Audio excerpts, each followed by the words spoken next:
ओम शिवा जय माता दी। पुनः स्वागत है आप सभी का। बहुत प्यारे से कुंभ राशि कुंभ लगन के बड़े प्यारे प्यारे हमारे जातक जनवरी 2026 मासिक राशिफल कैसा जाने वाला है इसके ऊपर चर्चा करने वाले हैं।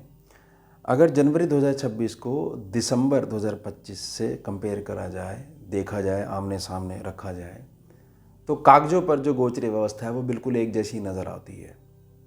ये 4 प्रमुख ग्रह हैं, 4 का गुट बना हुआ है, सूर्य का, बुध का, मंगल का, शुक्र का। बस ये जो है आगे मूव करते जा रहे हैं और इसमें बड़ा कोई नई बात क्या है, वैसे ही होना है जैसे चल रहा था। देखिए, धनु राशि से बेशक वो मकर में जा रहे हैं, तो ध्यान से समझिएगा कि धनु राशि का भाव अलग है, मकर का भाव अलग है। मकर राशि की अलग तत्व है, अलग प्रकृति है। वहाँ से ग्रह मूव करेगा तो आगे जहाँ दिशाएं जहाँ देख रहा है वो बदल जाएंगी, वो सेक्शंस अलग प्रभावित होंगे, एक सेक्शन उनके प्रभाव से बदलेगा। तो बारीक अगर जो है एक प्रकार से थोड़ा सा बड़ा करके देखा जाएगा, थोड़ा मैग्नीफाई करके देखा जाएगा, तो समझ में आएगा कि बड़े बदलाव जो है जनवरी में होने वाले हैं। और बड़े बदलाव को हम स्वीकार कर लेते हैं तो पूरी की पूरी जो है आने वाली व्यवस्थाएं हम चेंज कर देंगे। करनी हमने है, होना कुछ नहीं है। ये ध्यान बना के रखिएगा, क्लियर करके चलिएगा। हमने ही करना है, उससे पहले हमें स्वीकार करना है कि हम करेंगे, हमारे से ही होगा, ना कि कुछ हुआ तो नहीं या होगा तो नहीं, हो जाएगा कि नहीं हो जाएगा। आप करने वाले बनोगे तो होगा। कर्म पद्धति से अलग होकर केवल मात्र वाणी सुन लेने से या कोई गणना की सार्थकता को अपने आप में कंपैरिजन करने से, वहाँ से नहीं हिलने से कुछ भी हाथ में नहीं लगता है। 2 सेक्शन को मैं साथ में लेके चलूँगा। सबसे पहले 12वें सेक्शन को और पहले सेक्शन को, क्योंकि दोनों ही शनि के अंडर में आते हैं, आपके स्वामी के अंडर में आते हैं। देखिए, 2 जो सेक्शन हैं इनके स्वामी शनि जो हैं बड़ी तसल्ली के साथ मीन राशि में बैठे हुए हैं दूसरे सेक्शन में, और अपनी तीसरी दृष्टि से सुख स्थान को, वृषभ राशि स्थान को देख रहे हैं। पूरे साल भर मीन राशि में बैठे ही रहेंगे, सेक्शन से हिलेंगे नहीं, तो चिंता करने की ज़रूरत नहीं है। आपकी जो चीज़ें जैसी चल रही हैं वैसी तो चलती ही रहेंगी, लेकिन उससे बेहतरी की दिशा में जाएंगी। 26 के एंड तक आते आते जिन लोगों को बहुत ज़्यादा लंबे समय से इंतज़ार है कि कब हमारे सर के ऊपर 2 कमरों की छत आ जाए, भगवान इतनी कृपा कब करेंगे, कुछ व्यवस्था जो है कब हमारी इकट्ठी हो पाएगी, तो ये आपके लिए ये वर्ष है। बहुत सारे लोगों को ये चिंता है कि व्यर्थ की चीज़ों में हम उलझे हुए हैं, व्यर्थ के कोर्ट कचहरी के मामलों में हम उलझे हुए हैं, जबकि एक डर साथ में बना रहता है, रात को आराम से सो नहीं पाते हैं। इस व्यवस्थाओं से हम कब मुक्त होंगे? इस 26 में ही मुक्त होंगे, बड़ी जल्दी मुक्त होंगे। और रिकवरी भी बहुत ज़्यादा एक हाई लेवल पे रिकवरी भी मिलेगी। और जो ये परेशान रहते हैं कि हमारी जॉब जो है बड़े लंबे समय तक जो है स्थिर नहीं रह पाती है, यह वर्ष है यहाँ से स्थिर होनी वो शुरू हो जाएगी, अगर आपकी ऐसी कंप्लेंट है तो। ये दोनों सेक्शनों का मैंने सार बता दिया है। अब लगन में जो राहु बैठे हुए हैं इसके 2 रूप समझ लो। लगन में बैठा हुआ राहु जो है केवल स्कैनिंग विद्या में, इसको ज्योतिष विद्या से मत जोड़कर देखा करिए, कुछ भी लाभ नहीं होने वाला। उसमें मात्र सूत्र चलते हैं, इसमें एक लाइव ऊर्जा की गणना चलती है। ऊर्जा बदली, गणना बदली, सूत्र को ज़बरदस्ती फिट करना पड़ता है।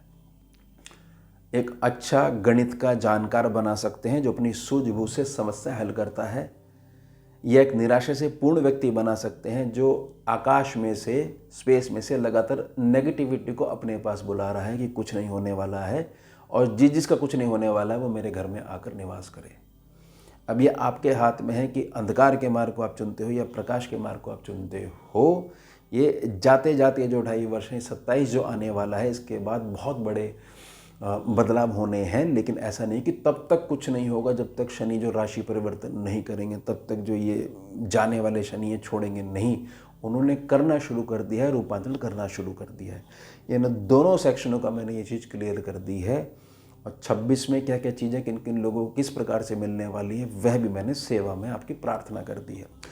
अब धन सेक्शन की बात कर लेते हैं। शनि जहाँ बैठे रहते हैं वहाँ के सेक्शन की चिंता करने की ज़रूरत नहीं है, वहाँ के समले रिजल्ट शनि स्वयं देते हैं। शनि की खूबी बहुत कम लोगों को पता है।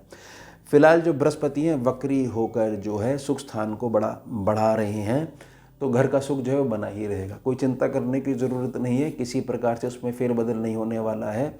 आने वाले 2 साल तक कोई फेरबदल नहीं होने वाला है। हाँ, पहुँचोगे तो अपने मकान में ही पहुँचोगे, व्यवस्था में पहुँचोगे तो मलकियत पे अपने पहुँचोगे, यह चीज़ बिल्कुल क्लियर है। तो उसके लिए उत्तम धन की व्यवस्था बृहस्पति करने वाले हैं।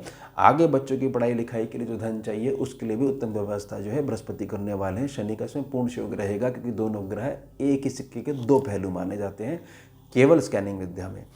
अब तीसरा सेक्शन जो मंगल का है, मंगल जो है 16 तारीख को जो है 12वें सेक्शन में पहुंच जाएंगे, उच्च प्रभाव में पहुंच जाएंगे, लेकिन अभी अस्त हैं।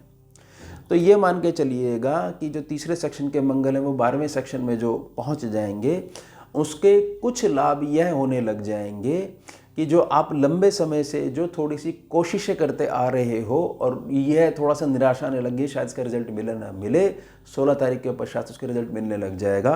लेकिन वह जो रिजल्ट है अगर धन के रूप में आपको मिलता है, रोजगार के रूप में आपको मिलता है, तो घर से थोड़ी सी दूरी पे जाके मिलेगा। हो सकता है कि कुछ समय तक आपको वहाँ थोड़ा सा कमरा इत्यादि लेके रेंट पे लेके कुछ समय रहना हो, थोड़ा सा घर से थोड़ा सा दूर रहना पड़े, ये कुछ व्यवस्थाएं हो सकती हैं। उसके बाद सुख स्थान पे हम आ जाते हैं। सुख स्थान पे मैंने शनि की तीसरी दृष्टि का जिक्र करा है। उसके साथ साथ में 13 जनवरी को अस्त प्रभाव के साथ मकर राशि में धनु राशि को छोड़ते हुए 12वें सेक्शन में शुक्र पहुंच जाएंगे।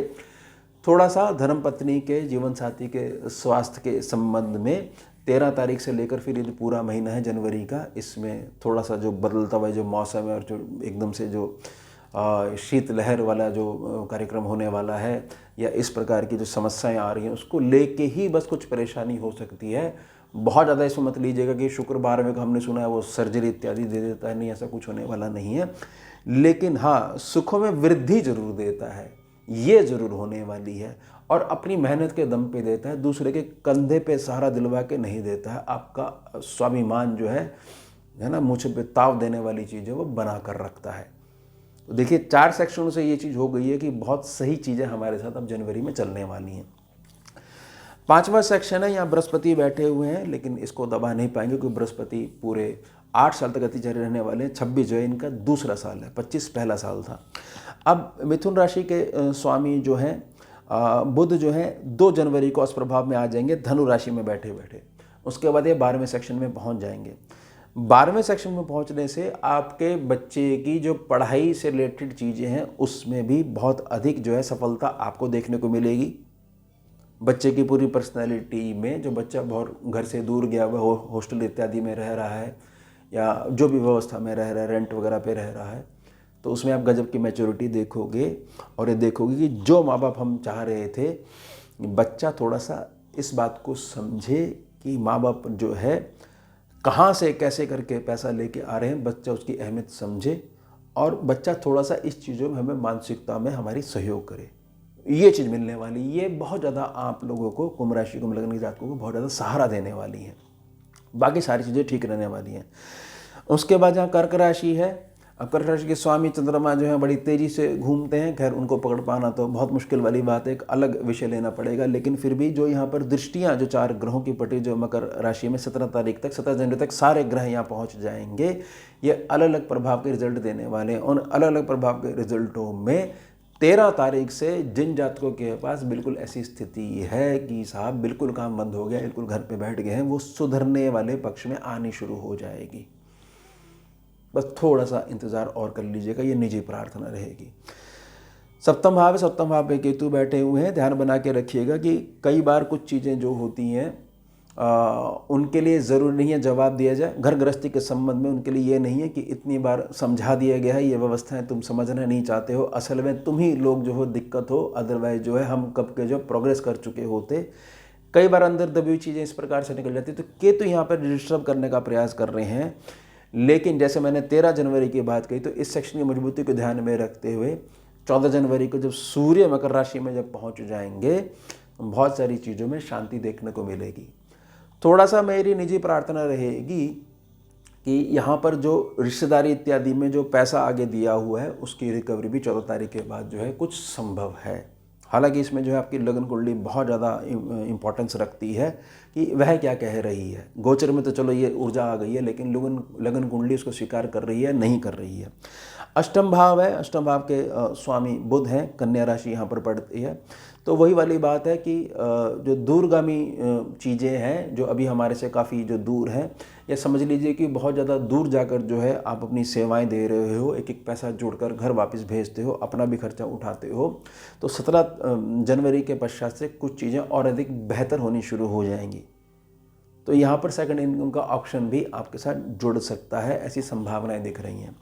भाग्य स्थान की बात कर लेते हैं। 13 तारीख के बाद भाग्य जो है भर भर के आपका साथ देगा, और भाग्य जो केवल ना केवल साथ देगा, बहुत अच्छे तरीके से भोग वाली जो ऊर्जा है, भौतिकता वाली ऊर्जा, उसको भी बढ़ाना शुरू कर देगा, यानी सुखों का और संतुष्टि का आना शुरू हो जाएगा। कर्म क्षेत्र है, कर्म क्षेत्र मंगल के पास है। मंगल जैसे ही उच्च प्रभाव में आए 16 तारीख को, और साथ में जो अस्त की ऊर्जा चल रही है, कर्म क्षेत्र में एक बहुत बड़ा बदलाव आएगा। यह उन जातकों के लिए भी बहुत ज़्यादा अच्छा समय आ रहा है जो जातक ये कंप्लेंट करते हैं कि घर के बुजुर्ग, घर के बड़े कभी समझ नहीं पाए कि उनका बच्चा क्या कहना चाह रहा था, क्या करना चाह रहा था। उन्होंने तो अपना बस आदेश डिक्लेयर कर दिया, उन्होंने कभी हमारी इच्छाएं जानने की कोशिश नहीं करी।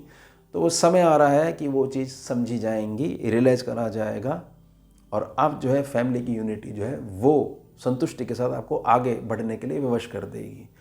कोई बात नहीं, जंगल में नहीं बैठे हो, हम आपके साथ हैं, फैमिली पूरी आपके साथ है, आप करिए जो करना चाहते हैं, अपना डिसीजन लीजिए और आगे बढ़िए लाइफ में। धनु राशि जहाँ पर है, यहाँ पर जमावड़ा जो बैठा हुआ 4 घरों का 17 तारीख तक ये खाली हो जाएगा। खाली होते जो बृहस्पति की, पंचम बृहस्पति की दृष्टि पड़ रही है, इसके अलग प्रकार से रिजल्ट्स आएंगे, अलग प्रकार रिजल्ट जो है समृद्धि देना शुरू कर देंगे बृहस्पति। हालांकि 11 मार्च तक ये जो वक्री बने हुए हैं, इसलिए चौथे सेक्शन को ये अच्छा ज़्यादा ध्यान देंगे, 11वें सेक्शन को कम ध्यान देंगे, सप्तम दृष्टि जहाँ पड़ रही है कम ध्यान देंगे, लेकिन फिर भी जो 4 ग्रह जो इस दृष्टि को एब्जॉर्व कर रहे थे वो यहाँ से हट चुके हैं। 12वें सेक्शन के बारे में मैंने पहले क्लियर कर दिया है, लेकिन फिर भी जो चारों ग्रह यहाँ पर पहुँच जाएंगे, थोड़ा सा यहाँ पर आपका रात्रि जो नींद है वो थोड़ी सी प्रभावित कर सकते हैं, और वो प्रभावित अगर वो करेंगे तो केवल पॉजिटिविटी के आधार पर, कुछ कार्य इत्यादि में लगे हुए, ये नहीं कि चिंताओं का समय चल रहा है, नींद कहाँ आती है साहब और सारी व्यवस्थाएं बिगड़ी हुई हैं, इसमें नहीं निकालेंगे। चिंतन में कुछ चीज़ें वो कर सकते हैं, लेकिन फिर भी प्रार्थना रहेगी। शनि उन लोगों के बहुत अच्छे रहते हैं जिनके पास एक नियम है सुबह उठने का, रात्रि को सोने का, नियमवत जो नियम पे जीवन पे चलते हैं। शनि कैसे भी बैठे, उन्होंने अपने व्यवहार से उनको अच्छा करना शुरू कर दिया, और आपके तो ये स्वामी ग्रह हैं। तो ये हो गया हमारा उत्तम विषय। मिलते हैं आपसे अगले भाग में नए विषय के साथ। जुड़िए और जोड़िए। हम शिवा, जय माता दी।